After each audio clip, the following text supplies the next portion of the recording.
All right, let's go, baby. We're live. Hold that in the flesh. And all I gotta say is hold that Tottenham Hotspurs and hold that Arsenal. Mikel Arteta, Kostas Postecoglou, however you say your dumbass name. You man had the opportunity to stand up for what's right. The screwage of the year happened to Liverpool versus Tottenham with that offside decision. You had the opportunity to side with Liverpool. All managers did. But no, you man said referees make mistake. And look what happened. Calm as a bitch. Calm as a bitch. So hold that, the both of you two. Because look who's complaining now. Look who's moaning now. Yeah, that's what I'm talking about. Yeah, so hold that, fam. That's what I gotta say in my intro. Margie, what you saying? Your team obviously won. This is bragging rights for your London derby. So yeah, the floor's yours. After what happened last weekend and the shocking defeat at home to Brentford, all I asked for was not to lose. And fortunately, we didn't lose because a certain team in North London do what they do best. And another team in North London, they did what they do best as well. And this is great. This is glorious. They couldn't even last till Christmas time at top of the table. But we'll talk about that and so much more. As the title says, North London humbled, Liverpool fumbled. But my team, we got the 3 points. Yeah, yeah, Big Papa, haha. But you know what? We'll talk serious football. This is a serious football show, and then towards the end we'll laugh at Arsenal, we'll laugh at Spurs, and even and hey, don't go anywhere, Luke. Yeah, because your team out here shocking. I thought I was watching my team in disguise, the amount of misses you were making, but we'll talk about that too. So, Listen, we'll jump on that right now. Like at the end of the day, I say this every single pod, and whether we win, whether we lose, what I say always remains consistent. McAllister should not be in a number six. Every time when he steps on the pitch in that position, it's just his confidence is just getting stripped away game by game. Every single game, whenever he's in that position, he's losing possession easily. He's getting bodied in the middle of the park. McAllister shouldn't be that guy in that six. He should be the eight. He should be the ball carrier, making those maestro decisions, allowing Slobberslide to get up further forward, to run the channels, to occupy space. That's what McAllister does. He frees the next man. He's not the person in a deep position. And this is what's happening every single game. That game was a winnable fixture. The amount of chances that we missed is unbelievable. Even the open goals that we had. Darwin Nunes, there's not enough. There's not enough that can be said about this guy. Every single time he's always in position, he's in the right position. And we can see that his confidence is growing. We can see that he's a different player from last year, but he's the same player because he's missing those key chances. Key chances. He shouldn't be missing them. We paid 65 M's, which will then grow to 80, depending on obviously the installments. But 65 M's on a striker that's allegedly meant to be compared to Haaland. You're not burying your chances, bro. Like, you're part of one of the biggest teams in the world that should be challenging year in, year out, and you should be scoring those. Right now, your figures should be close to 15 to 20 goals every season. At least that's the bare minimum. Right now, you're a shell of yourself because you're not scoring. And that's essentially what happened in that game. We were on the up, we were on the ascendancy, and we should have buried. And we always say this: if you don't bury your chances, the other team is just going to get one opportunity to do counter attack, inshallah. And that's exactly what happened. A corner kick happened, allegedly a handball in a box. Liverpool players was too busy faffing over about that when Luton was already on the counter attack. Ross Barkley, former Everton player, bombing through midfield, passed it to the right, Whippier to the left for Chong, and boom, it was already in. Now, at the end of the day, like we was always gonna get a point from that game because eventually we were gonna score a chance. And thankfully for Harvey Elliott with that whippy on his right on the right with his left foot to Luis Diaz in the position. And I'm grateful that Luis Diaz scored because at the end of the day, the situation that's happened with his dad is obviously cruel. And unlike some South Americans that can't even score and lift up their jersey, yeah, that's you, Anthony. You had to do it at kickoff because you knew you was never gonna score. My gunman Luis Diaz obviously managed to get that goal and he celebrated. And that match was obviously dedicated to him and his dad. But for me, that's 3 points lost. We could be talking about Liverpool second place right now, a point behind Man City. Right now, we're talking about Liverpool being 3 points behind Man City because we drew. Like, we shouldn't be drawing those games. We should be winning them. And coincidentally, every time when we play against the promoted teams, we're always dropping points. It's always been a known stat.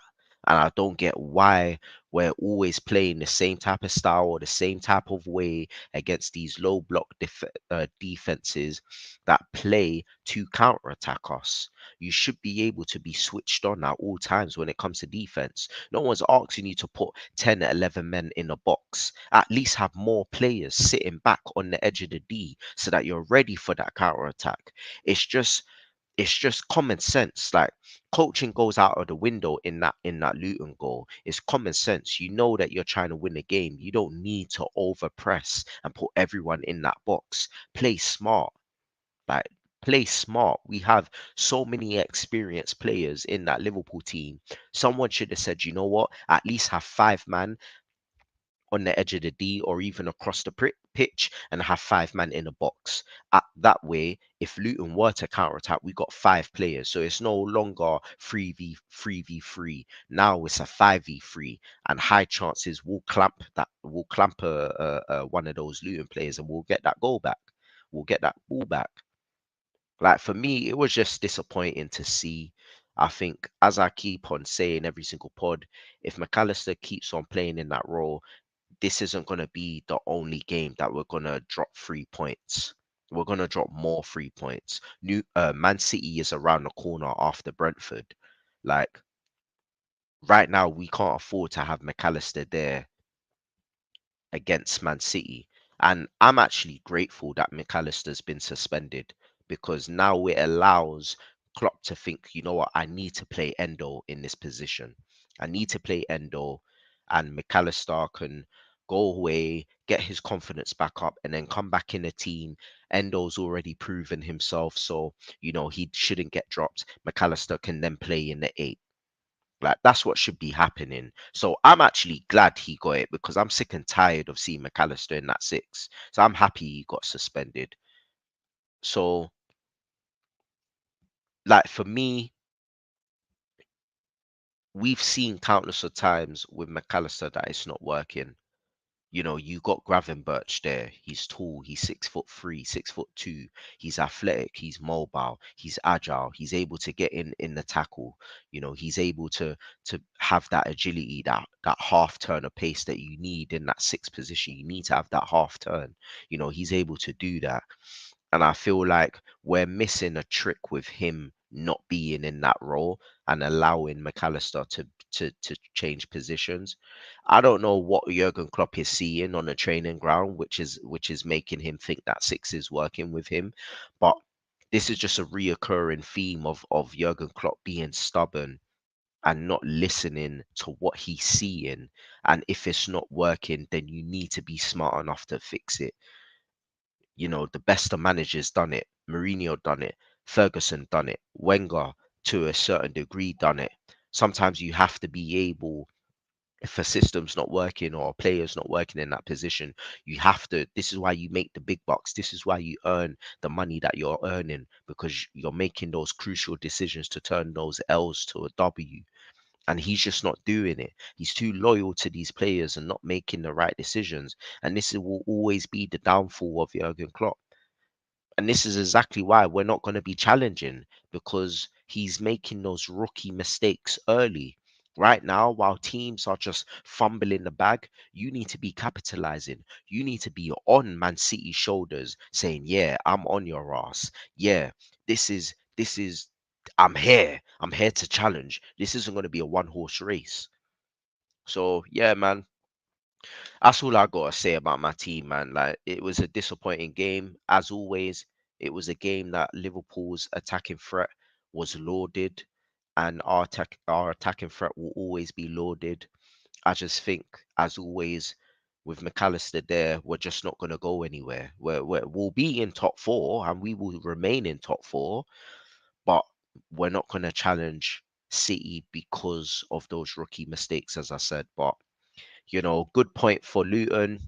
Long may it continue for them, because they're showing that heart and desire. And watching that game, I was impressed with Luton in a case of they're not giving up. They're fighting for the jersey. They're fighting for the fans, and they're capitalizing on the opportunity of being in the Premier League. Yeah, their stadium shouldn't be allowed, etc. But to see such a passionate crowd, it's just good to see. They remind me of like a Sean Dyche Burnley when Burnley first came up. They remind me of that team.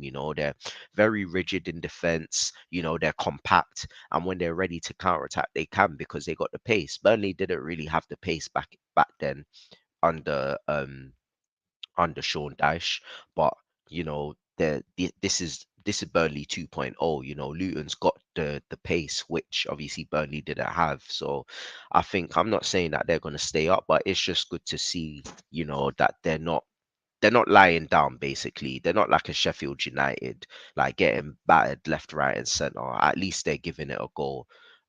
So yeah, that's all I got to say from my side. Like, Margie, what was your thoughts? I'm gonna lie, this game reminds me of like it's like playing FIFA on Legendary. You're peppering them, peppering them, missing easy shots, open shots, every type of shot. Darwin Nunes shows why he is Darweezy. You know, one moment brilliant, the other moment you're shaking your head thinking, how did he miss that? Um, and yeah, it was just one of those frustrating away days, I think, for Liverpool, and I feel like it's it would feel like a loss because Newcastle and Chelsea did you a favor. They gave you that straight alley oop to dunk it on Luton. I had Salah as my captain on fantasy. He did nothing. Um, and overall, I just think you just didn't play. You just weren't clinical. As I said, I thought I was watching Chelsea in disguise. The way you weren't taking chances. It was those same frustrations I have with my team. And then the corner, I would say this. I think it is a handball, and I think it is a penalty.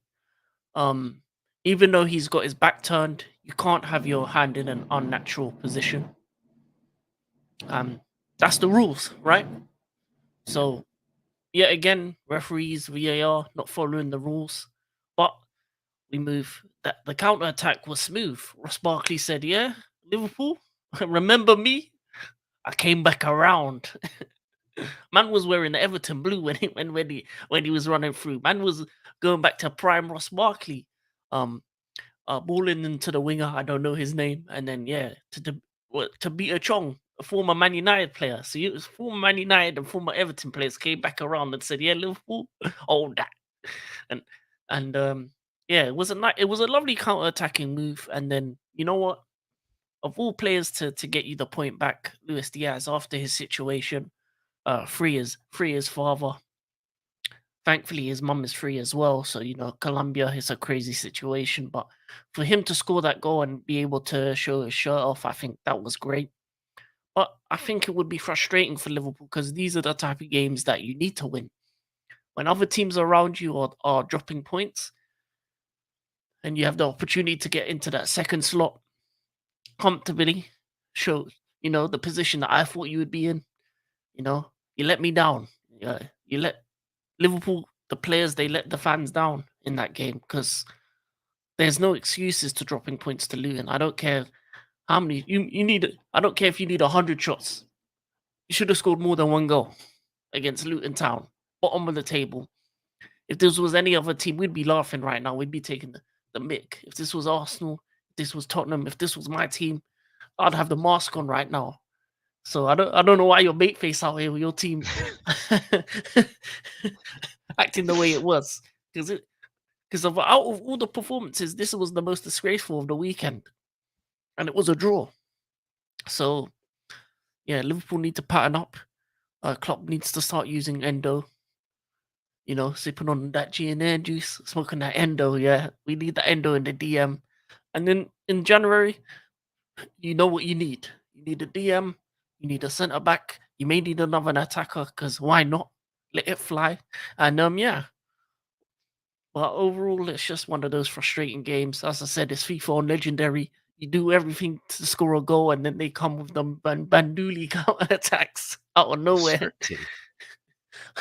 Yeah, that was a scripted game. Whoever the scriptwriter for that game was, man, you did a good job, man. You got the Luton to get the goal. You got the Luis Diaz heroic comeback, and yeah, man, all the players they were hugging afterwards.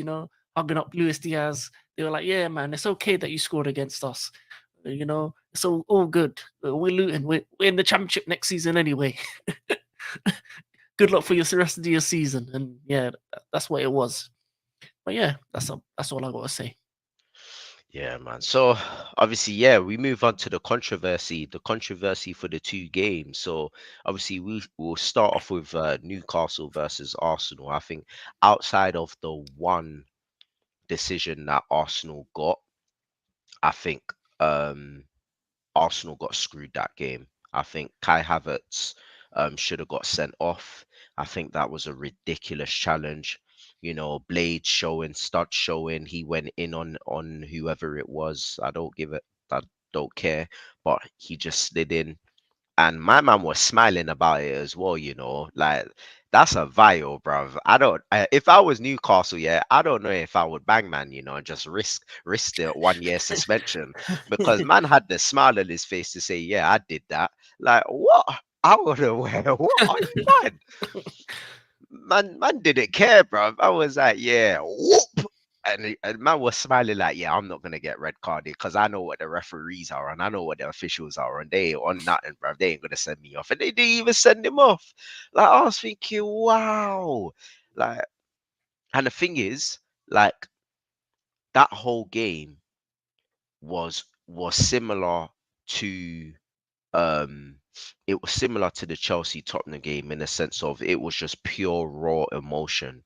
And I felt like Arsenal was playing to that emotion, whereas Newcastle was just playing. They played a different style in that game. They played like a Bolton, like a Burnley, a Stoke City type of style. They were aggressive. They were in Arsenal's face. They were bullying Arsenal. And Arsenal just didn't know what to do. And they were just getting frustrated. They were getting emotional and just making stupid decisions, stupid mistakes. And I think that Kai Havertz challenge just epitomized Arsenal's performance. I think Bruno Guimaraes should have got sent off with that elbow. I think that was reckless. How VAR looked at that and thought that that wasn't violent conduct, I do Mm. not know. Like, again, another VAR decision, another officiating decision where we're sitting here thinking, what is going on? It's clear as day what that was. And both of those two never got a red card. Like, right now, I'm sitting here thinking, what warrants a red card now? Like, what warrants a red card? Because if you can show a blade or you can elbow a man in the head and still get nothing, what warrants a red card? Like, it just doesn't make sense to me. Um, and then after that, like the Newcastle goal, the ball was out of play by Joe Willock. The ball was out of play. Like how how? Even like the lines and like the VAR close-ups, the different angles, the ball was out. And I don't care what Gary Neville was saying. I feel like this season, Gary Neville's just chatting bare was. I feel like he's lost all sense of credibility this season because I don't know what he was on about. Then there was a foul on Gabriel by Joe Linton. Like, Joe Linton did not get the ball. His main aim was to push Gabriel. You saw it. Two hands to the back of the head. Push. Even if the ball was on, all right, hypothetically, if the ball was on, it's still a foul on Gabriel because you had no intention on getting the ball. Your every intention was to stop Gabriel from headering, so you pushed him. Gary Neville's out here saying, "Oh, Gabriel leaned forward with his leg out, so he did it intentionally." I used to do it when I was a footballer. No, bro, no, you didn't. Because most of those players were all taller than you. So they didn't have to do that against you, you twat. And then obviously Anthony Gordon scored a tap in. But two two big decisions where the officials and VAR should have intervened. And even though they did, they still made the wrong decision. So Arsenal got robbed that game. I'm the biggest hater of Arsenal. I love to banter them every single time. Any chance that I get, I'll banter. But obviously, putting the seriousness in and obviously the footballing head in, they were screwed that game. But ultimately, they didn't even play well enough to even get a point anyway. Like they didn't. Like they were shocking that game. Yet again, Odegaard didn't turn up. Yet again, Bukayo Saka again in a big game didn't turn up. I just feel like he has not performed this season. The Saka of last season is not the same Saka this season. I don't know what's happened to him, but he is not playing well one bit. And that saying, your defense is in trouble, Nketiah's in the room, he performed well in the last game, but in this game, when it all mattered, when it counted, he didn't turn up. No one turned up in that game. It was just a shocking performance from everybody. I think the whole midfield reshuffle didn't help. You're having Kai Havertz and Jorginho in there. No legs, nothing, no creativity, no tech, no nothing in that midfield. And they just got overran. They just got bullied. And yeah, like it was just easy for Newcastle. Um, and it just goes to show that like all that hype about Arsenal, that match just showed how far they've regressed from last season. Newcastle haven't even used their spending power yet. Newcastle, they bought players that allow the system to work. And you saw that. If they can go physical, they can. If they can go pace, they can. If they can go passing, possession based, they can. If they can go counter attacking, they can. They've got players that are well adapt and can play any style. Whereas Arsenal, on the other hand, although they've made the changes for that game, the changes just made them look worse than they already were. And I just feel like right now, Arsenal need to find out what sort of philosophy or what sort of style of play that they're looking to play because they need to go into January and maybe reshuffle that midfield because their midfield are really lacking very badly. Declan Rice can't do it by himself. And when Odegaard has an off day, it just looks like they're playing with 10 men anyway. So I feel like if Declan Rice is going to be that puzzle for you, build your team around this guy. Have ball winners, box to box midfielders alongside him that's going to have that engine room to win the ball back and play it forward. They don't have that engine room guy. They don't have that. They got the creativity, but again, as I said, them man are lacking right now. They need more than that. And I feel like they need to go out in January and maybe buy two midfielders to help out the midfield balance because Jorginho and Kai Havertz is just not the answer. Even Fabio Vieira is not the answer. I can allow Odegaard, because he's chipped in with important goals, important assists, and we know his quality. Yes, it's been inconsistent, but we still know his quality. I just feel like he needs someone to challenge him and push him, and he just doesn't have that around him outside of Declan Rice. So, yeah, they need to go out and spend for a couple, maybe two midfielders at least, to help with their creativity. But they also need to go out and sign physical players as well because they got bullied that game, man. And I think anybody watching that game, the likes of Luton, the likes of I don't know, Everton, physical type of teams, that's the blueprint right now. All you need to do is just be physical with them, and that's it. So yeah, that's all I gotta say, man. Obviously, this is music to Marjube's ears. One of his London rivals bottled it, and obviously one of his London rivals obviously lost their head, and they're just dropping down the table. Now they're fourth. So what are you saying? I know you enjoyed that game, Marjube. What was your thoughts? Um, yeah, no, that game was pure Barclays. That was an early 2000s game. Um, but the VAR and the refereeing, I mean, it's just terrible. Like Havertz, even if you say that challenge isn't a red card challenge, you give a yellow. There was tackles he did afterwards that he should have been sent off anyway for second yellows. So the inconsistency of giving cards by these referees in these type of games, I think the ref just couldn't handle the match. It shows how lacking the referees are nowadays. They are so reliant on VAR or on other people to do the decision for them. They don't have the balls, the bollocks, you know, to actually take control of this type of game, and they just let it go. Um, in all honesty, I'm gonna be serious here. Like what Bruno Ramirez did was that was prime UFC. Man, that was Brazil on Brazil violence. He said, "Oh, are you?" Man said, "Oh, you're gonna pick Italy over Brazil." He said, "This is Brazil." Bow. Man did a drive-by. I've never seen a drive-by elbow on the pitch before, and he got away with that. Man said he took it to the streets of Rio de Janeiro. Jorginho, bow. I know why he got away with that, because the VAR referees and the refs, they're gonna be next weekend in Saudi doing jobs up. So Saudi made the call. It's like, hey, no decision, no decision. Do you want a job next week? Money on the table. They want money on the table. Bang. That's why you see Newcastle every week on TV. True. But in terms of that game, Newcastle did what all teams used to do to Arsenal back in the day.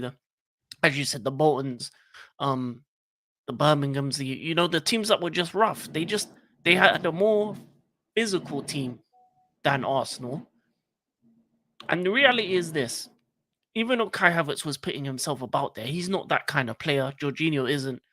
The midfield wasn't able to compete on the physical level against the likes of Joe Linton, the likes of Bruno G, and stuff like that. It was just a physical battle that they weren't going to win on that day. And the thing about Jorginho and Havertz as well is they didn't play well for us, and we were mid-table last season. So I mean, I don't know why they bought Jorginho in January as a panic buy over Casado, and then they bought Havertz over the likes of Kudos, of the likes of James Madison, of the likes of these kind of ilk players. There's plenty of left-sided centre mids that you could have got that would have been perfect for your team, but you didn't. And I think you're missing physical presence because Partey's injured at the moment, which is unfortunate. But outside of Rice, you don't have a physical presence in there. So you were just getting bullied off the ball. You were getting bullied, and you were playing into their game. That for such your team is very young, right? Arsenal's team is very young, so they were very naive into what Newcastle were doing. It was like Newcastle were wanting to play a game this way, but instead of Arsenal playing their typical style of football, they they decided, oh, you know what? You want to fight? Let's fight. And we all know this thing about Arsenal Football Club. They've never won a fight in their lives. I don't remember one game. The last time they won fights is when Vieira and them man were there. That's when they had the 6 foot battlers, and that's like 20 years ago. But this Arsene Wenger to Arteta, late this late period of Arsenal, they ain't fighters. They're soft. And as far as I'm concerned, the goal, it should have never counted. If anything, this game should have just been a draw. No draw. I don't think either team deserved to win. Yeah, the ball was out. Yeah, it was a push on the back of what's his name? Gabriel. Gabriel.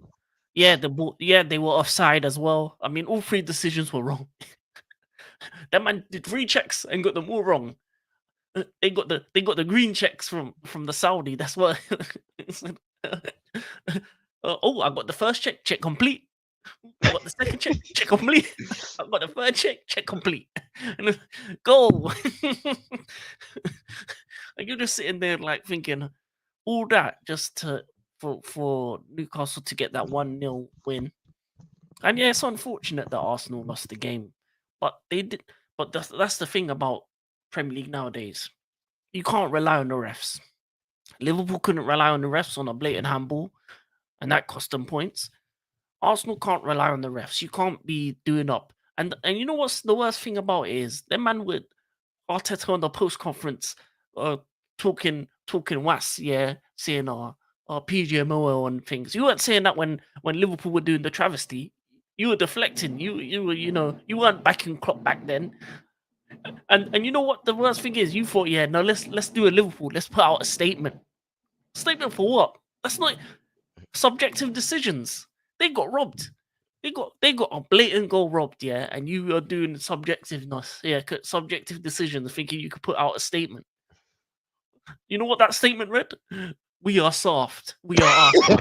That's what that read. The ref looked at that. PGML looked at that statement. They started laughing. You seen it, Rob? You seen it? Them man, they dashed it away.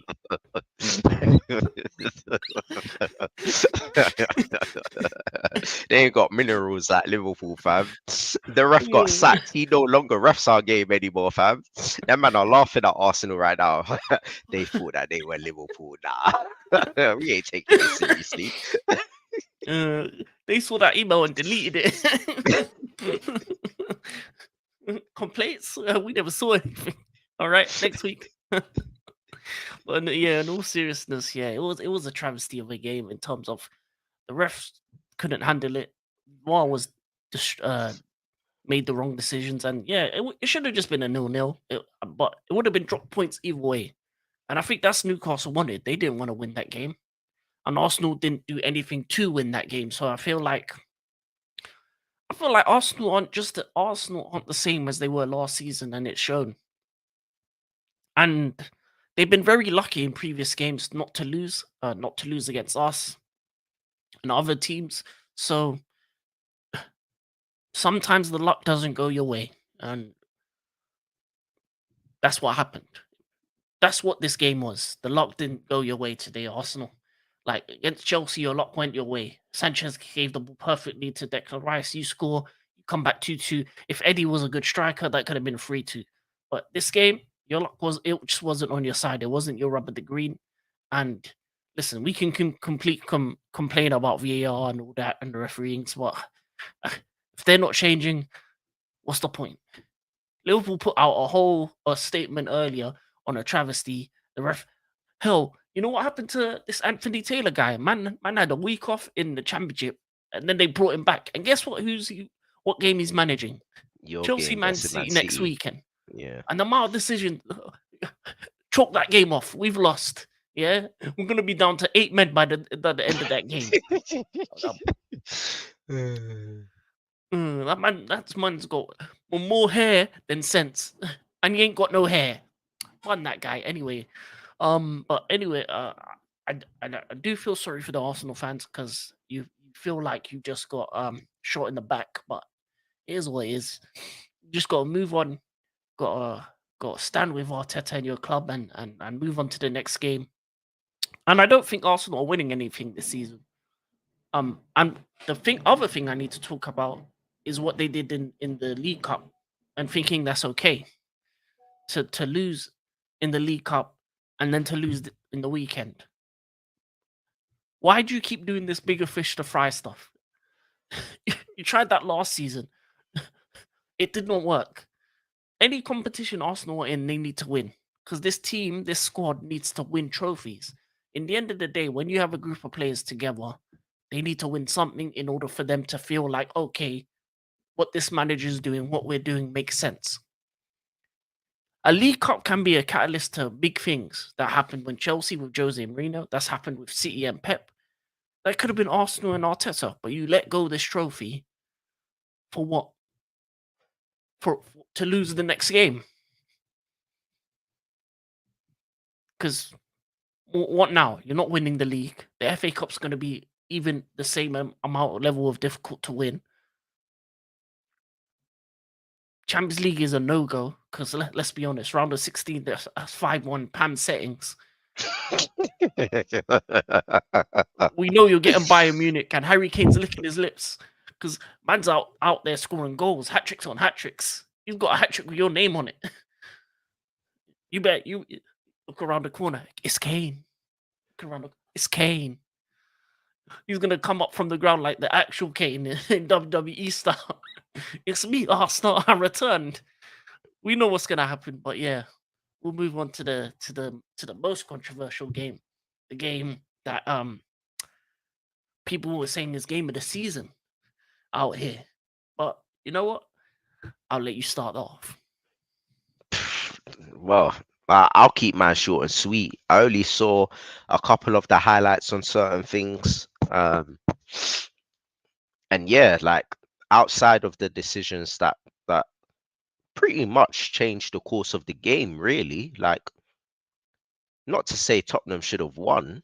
Like Tottenham was going into the game, very confident and, deservedly so. They've been on a run, they've been playing very well. Chelsea's obviously been inconsistent, but I always say this every single game. When it comes to derbies, form goes out the window. I say this every time. It doesn't matter if you're on a 10-game winning streak. It doesn't matter if you're on a losing streak. When it's a derby, it matters on the day. It matters about the tactics. It matters about the players' mentality and who turns up. And at the end of the day, with the experience of Tottenham compared to the inexperience of Chelsea players, just because they're young, I felt like Tottenham should let themselves down in that game. And as I said, there were similarities with the Newcastle game and this game in a sense where Tottenham's experience should have been, let's get a foothold of this game. Let's not let the occasion get to us. Let's not play to the occasion. Let's play to the manager's tactics and how we should be playing. And Tottenham just lost their head. They were too emotional. They played to the occasion of the game. They played to the emotion of the game, and they lost their head. And essentially, was down to 9 men. And Chelsea just played their game after that. They utilized the 11-man advantage. They were killers. They did what they had to do, and they played fantastically well after that. I think before those decisions, we were probably looking at maybe Tottenham doing better than Chelsea. But I think Chelsea, as I said, they capitalized. Caicedo's goal was fantastic, and I think he deserved that goal. I think he's been playing himself into form lately, and he's been playing very well. Obviously, it was a bit rocky in the start, but I think now he's starting to prove and show why Chelsea spent that 100 M's. He's been playing It fantastically didn't. well. That goal didn't count, unfortunately. Oh yeah, I forgot. Sorry, yeah. It didn't. It was Cole Palmer that scored the penalty to kick it off. You're right. But no, alternatively, Caicedo has been playing well, and I feel like, if that goal did stand, it would have warranted, his renaissance. I think, yeah, Cole Palmer obviously scored his penalty. Very lucky to score that penalty because it went off the post. I think again the goalkeeper should have done better with that. But again, another penalty that Cole Palmer scored, and then the rest of the goals that Chelsea scored was history in the case of Jackson Martinez scoring a hat trick. Jackson, not Jackson Martinez, Nicholas Jackson. Um, but I think for me, I think in certain situations, um, I'm actually happy that Jackson scored, because scoring a hat trick is obviously gonna bode well for his confidence. He hasn't been the best. I think him and Nunes are probably rivaling each other in a sense of not taking their chances. But I think that though that hat trick will do him a world of good. I personally believe he should have scored a fourth with Raheem Sterling, if he had passed to him on the left when it was a 3v2 situation before Udogi got sent off. Um, And I just feel like, again, it's those sorts of situations where Chelsea just need to be a more clinical. The final third, the decision making just needs to be that much better. And I think in that situation, with the experience of Raheem Sterling anyway, I just felt like he should have made the right decision there. Um, but yeah, ultimately it was a good game for Chelsea, and at the end of the day, it, that those are the types of games that has one team going that way and the other team going that way. And that will set the tone for Chelsea. Number one, they've won the derby. Number two, it was convincing how they did it in the end. And number three, it will just be a catalyst for the rest of the games that are ahead. Um, because I believe they've got Man City next, right? Yeah, so like, you just beat your rival. Not to say that they're going to beat Man City, but as I said, anything can happen on the day, and this is the sort of performance that you need to set the tone for that City game coming up. So yeah, it was a good game in the end. I think Tottenham should be embarrassed. They should be ashamed of themselves for losing their head. In those sorts of games, you shouldn't be losing your head. You should be mature. You should be able to ride the wave of the occasion, and you should be able to control the game, not allow the game to get the better of you. And that's what happened to them. So yeah, obviously this is lesson learned for Tottenham. Hopefully they learn their lesson. I think um with those red cards though, it's now made Tottenham go down to the bare bones because they're already struggling with injuries as it is already. Now that they got red cards to their name, I think now we're going to start to see Tottenham maybe go on a downward trajectory in terms of the position where they should be. Um, so yeah, interesting times for both teams. But I'm more interested to hear what Marju has to say about his team. So yeah, the floor's yours, and I need to turn the light on because it's getting mad dark. Um, First of all, I think when it came to the start of the game, it was all about Spurs. Spurs at the start, they were just house on fire. They bopped us off the park. There's no other way to say it at the start. They got their early goal deflected, Kulusevski. But then we started to grow into the game. We started to get into the thick of things, and I think Romero, who's meant to be a captain, one of the captains, one of the leaders of the team, just lost his head. Udogi, the young boy, or left back, Udagi, he lost his head as well. And I think the team in general lost composure. And it reminded me of Battle of the Bridge. It reminded me of Battle of the Bridge where they felt like they needed it more than we did, and they played to the occasion and they were more aggressive in terms of. But the thing is, some of the stuff they were doing, it was so silly. Some of the challenges, and the initial Adogi challenge could have easily been a leg breaker.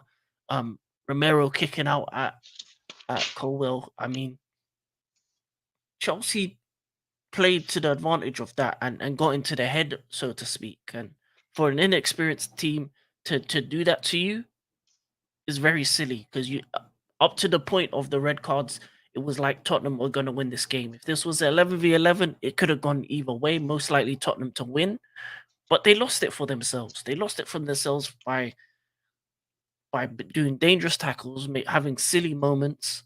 I mean, the penalty that they gave away, it's like wow. Obviously, before that, Sterling had the goal discounted because of a handball. But and then even prior to that, then you look at the finish by Casado as well. But unfortunately, it didn't count. But that led to that penalty. And when you look at what Romero does to his fellow teammate, his fellow compatriot in Argentina, tries to kick his ankle off and then gets rightfully sent off. Cole Palmer lucky as I said with the goal. And then in the second half, it's just for me as well. Ange always played this high line, and doesn't make sense because the one things we're good at is going up against the high line because we have pace in behind. The one thing we're not good at against is the low blocks.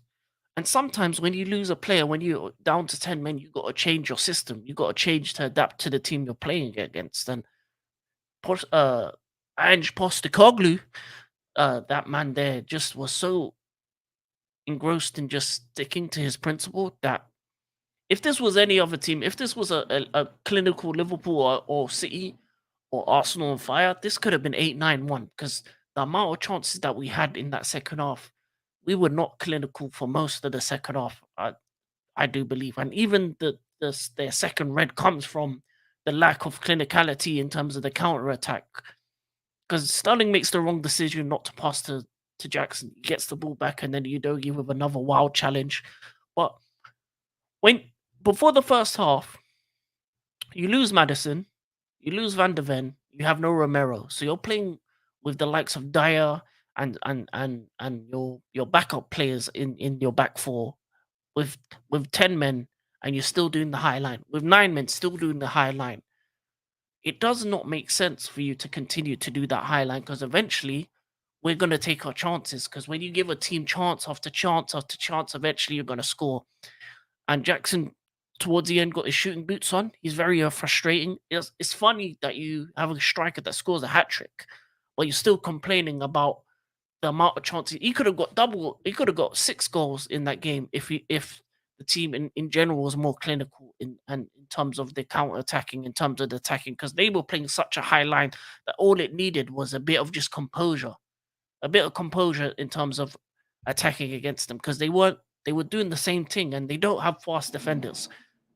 We were getting in behind every time, and then towards the end, Jackson gets his hat trick. But even in the third goal, which he scores, he was so selfish in that. Like, he should have passed to Mudryk. Mudryk was right there, but he luckily gets past the keeper and scores the third. But that kind of lack of selflessness in terms of the attackers led to problems, because all these guys just want to score goals, but at the same time, you just got to learn to be clinical, learn when to pass, when to shoot. Decision making in the attacking third is lacking, and we still need a striker. Even though Jackson's got raw talent, I don't think he's good enough to lead us to where we want to go. So in January, we need to get a striker. I do believe we need another winger. I was watching a couple football shows, and they say, and with the way our team is constructed, if we had a Salah and a Haaland in our team, we would destroy Man City for the league. Because everything else we have up to the attacking sense, we dominate games. There's not been a game where I could say we've been the worst team or we deserved the loss. Not one. When I look at it, there's been moments where we've been bad, but more games than not, we look like the. If you look at the expected goals, expected points, we're meant to be top 4. We're meant to be up there, but we're mid-table. Why? Because going forward, we're not clinical, and this game showed it. We did not play well. In all honesty, we did not play well in that second half, and hell, the lack of clinicality was to the point where they nearly had a couple chances towards the end of the second half to score. Wenton Kerr had a header that if he got a better connection to it, that could have been 2-2. Son had a chance, great save by Sanchez as well. So we allowed them to get a couple chances as well, to think that they had the chance in the game. And it took to extra time for us to actually completely finish the game off. But if we want to be this team that wins leagues, that wins titles, that wins the big boy trophies, in a game like this, when you go up against 9 men, it should be 7-8-0, 8-1 minimum. We should have been out of sight by the time they even had a sniff of goal. So we're still far from the complete article. We're two attacking elite attacking players away from being a complete team. Goalkeeper's still questionable because Sanchez made some good saves, but I still don't trust him 100%. But yeah, those two free players away from being what I can see as a team that can compete with Man City, the likes of Liverpool, up the table. Because if we had the elite attackers, we'd be up there already. Because we don't concede that many goals. Defensively, we're very strong. The only thing that we're terrible at is against low blocks. And what do you need against low blocks? Elite attackers. Guys that can just either creatively unlock a team or go solo like a Eden Hazard and unlock a team and just make something out of nothing, score the big banger and win you the game 1-0. But yeah, honestly, in terms of football, it was a crazy game. Watching the highlights, watching the replays and everything, it was a just everything about that game was just Battle of the Bridge worthy, and it was at their stadium, and Tottenham just lost their heads, and the ripple effect of this game for them in the long run is going to be drastic. They're losing Romero for 3 games because he got a straight red. They're using Udogi for a game. They're losing Madison for a period of time. The injury he got 6 weeks. Van der Ven is going to be out for a period of time, so they're going to rely on their backups, and their backups aren't good enough because they got knocked out of the Carabao Cup to Fulham backup team. So Tottenham might have a little bit of a down period for the next couple games because of this game. And it's a double whammy for them. They lose, they get players sent off, they get injuries, they get a whole lot of thing in one go. And sometimes in these type of games, you just got to relax. You just got to take it. As soon as they scored the first goal, all they needed to do was relax. But Romero was a ticking time bomb. Dogi followed suit. And from then on, they just played into our hands. They just played into our hands, and they put up the high line. They said, "Oh, we're going to play the high line the whole game." And eventually, we cracked the code. We got the goals. A bittersweet win, but in all honesty, it was bittersweet, but it was also great at the same time. Because I'm shameless right now. North London got humbled. Arsenal, hold that. Tottenham, hold that. Because right now, you ain't winning anything this season. Ange Postecoglou, yeah, next season's going to be back in the A-League, back in Australia, yeah. Try and disrespect Pochettino by booing your greatest manager of all time. Yeah. Respect Maurizio. He came to your gaff and hit you with 4. He came in and took the 3 points. Yeah, respect him. You should Ange Postecoglou, who the real Tottenham manager is, because and Arteta and Arsenal. I'm gonna need you to do up a letter next time when you actually have a real issue, because you joke, man.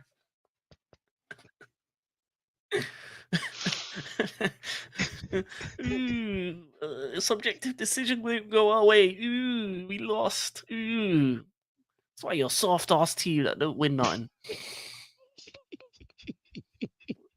When real decisions, when real big business happens, yeah, when real problems happen, you're nowhere to be seen. You're clowning Liverpool, saying, that. You know what? Tottenham is that same team that we're clowning, talking about VAR. You can't talk about this game. The fact is, you're lucky that you were 10 men for so long, or 9 men for so long, for so little time. Because to be honest, Romero and Udogi should have been sent off in the first half because they were moving crazy. 2 foot up, man was trying to do what was it? Man was doing wrestling moves out here, fam. Man was trying to do kick a man leg off, and Romero was kicking out. He said, "You know what?" He was watching the Beckham documentary, and he saw the bit where Beckham kicks out the Argentinian. He said, "You know what? Revenge time." Kick the back of Levi Colwell's leg. Revenge time, man. In these big games, I think Arsenal and Tottenham showed their naivety in terms of their mentality. And we know the mentality of North London to bottle things, but in all honesty, when it comes to mentality, you need to know when to just calm down and let the game play out. There should be there shouldn't be a game where you're down to 9 men like this. There shouldn't. In the big games, you can't be down to 9 men. You're gonna lose every time. 9 times out of 10, 9.9 times out of 10, you're gonna lose. And then on Arsenal's level, you can't be playing to their game. You have to play your game. You have to implement yourselves. When you go away to Newcastle, you have to implement your game on them. If you look at City, what they did this weekend, what they showed, And when they play, they implement their game on their team. They don't let you have a chance. And then when they do let you have a chance, it's a deflected goal. You said, "Oh, we beat City." Well, guess what? They're top of the table. Where are you? Hmm? It's not even January yet. They're already up there. Top of the table. 27 points. Well, Arsenal fourth. Tottenham second. Already points behind them. And this is just the beginning. Tottenham are going to be losing because they got injuries. They got, you know what? It's a shame what happened to Madison and Van de Ven, but Romero and Doggy, yeah, hold that. Trying to injure my players, trying to take out my dons. You deserve every bit of it, Tottenham. Yeah, you got a nice stadium. That's about it. A nice entertainment center. Next, when SummerSlam's there, I'll be there. I'll be there for SummerSlam. I'll be there for the Formula One circuit. I'll be there for Rihanna when she comes back and Beyonce. Yeah, I'll be there for all that. But you ain't winning trophies over there. Anyway, I'm finished. I'm just going on. I'm rambling at this point, but my team's got a set of hard fixtures coming up. We got the likes of City and Newcastle, so we needed to win this game. Because let's be honest, I don't see when the next 3 points is coming, and we move on to the next home against Man City. It'll probably be a loss. I think every other team is feeling Chelsea right now because they want us to win. But spoiler alert. Yeah, it's long out here. Doku's gonna doggy us. I'm just gonna give you the script already. Because what he was doing on the weekend was straight sourcing, pure wing play. I wish he was in my team. One you Lukaku fam to the day and back fam. I hope you lose all your hair, your bum. Yeah, and on that note, we're out, man. We're gone. We're gone, man. We're done. Yeah. Yeah, there's nothing much for me to say. Obviously, Liverpool, I expect you to pattern up against Brentford. Obviously, it's going to be difficult because Brentford are actually playing good football. They're doing well. But again, I don't want to see McAllister in a six. He's not there, thankfully. So Endo should be starting with Gravenberch and Slobosly. That's the midfield that I want to see Jurgen Klopp. That's the only midfield I want to see. Darwin Nunes pattern up, but if not, Cody Gakpo maybe should be coming in now. He plays the system. He understands the system. And I feel like a team against Brentford, we probably need a Cody Gakpo to have ample amount of bodies in the midfield to stretch the defense anyway. So, yeah, I expect to see important changes. I expect to see 3 points, and that's pretty much it, really. Because we need that game because Liverpool's going up against Man City, and just like Margie said about Doku, it's going to be long for Trent Alexander-Arnold. He's going to be on skates. He's going to get spun like a Beyblade, and Doku's just going to rinse him. I actually am not looking forward to that game. This is probably the first game that I actually feel like Liverpool won't be able to match Man City pound for pound, just because they've actually got a winger that is just frightening, absolutely frightening. They finally replaced Leroy Sane. I think Doku is amazing, and it hurts to know that Liverpool was in for him, and we decided not to go for him. We decided to go for Luis Diaz. Not a problem because Luis Diaz is still a baller, and Luis Diaz still knows how to beat a man one on one. But the frightening pace of Doku is just on another level, man. It's rare to see a winger, a modern day winger, that knows how to do wing play, that knows how to be a man with pace, with skill, with trickery. It's a rarity. There's not many wingers out there that know how to do that. And we just got to appreciate him whilst he's still in the league, because it's only a matter of time before Real Madrid, Barcelona, and PSG come sniffing and saying, come to our club, and I'm splashing one M's to 150 M's on this guy, because that's what's going to happen. Madrid are snooping. They are snooping. And they're looking at Doku's progress, and you can't tell me that Doku's not going to go over there. So yeah, let's just appreciate a raw winger at his frightening, prime prowess. And yeah, that's all I gotta say for to close. Yeah, man, I agree with that. It's gonna be a long weekend. I'm happy we won because we need all the points we can get, fam. Uh, on the route to 40, I'm just joking, but yeah, Champions League, we will be there. We'll be watching. Um, Arsenal, United, respect our league. Make it through to the groups to the next stage. Um, we need all the points we can get. Fifth place needs to be still here. I need at least one of you, man, to get to the round of 16 or quarterfinals or something. You know, respect us. Yeah, Chelsea, Liverpool aren't there at the moment, but Champions League, it's a big boy competition, and we need the English clubs up there. So I'm gonna lead you to pattern up. I'm gonna lead you to pattern up this season. You know, in Europe, just pattern up. Yeah, because if I see you losing to Copenhagen and Sevilla, yeah, I'm gonna have uncomfortable conversations. I'm gonna be laughing half the time, but uncomfortable conversation with me. And with that being said, hold that Spurs, hold that Arsenal, a small hold that to Liverpool because you drew to Luton out here bumming it. And like we always say, this is foosball. And PG O'Mero, put out the evidence because I want to laugh some more at Arsenal. I need to see that letter so I can sneeze in it. And we out. Peace. Peace.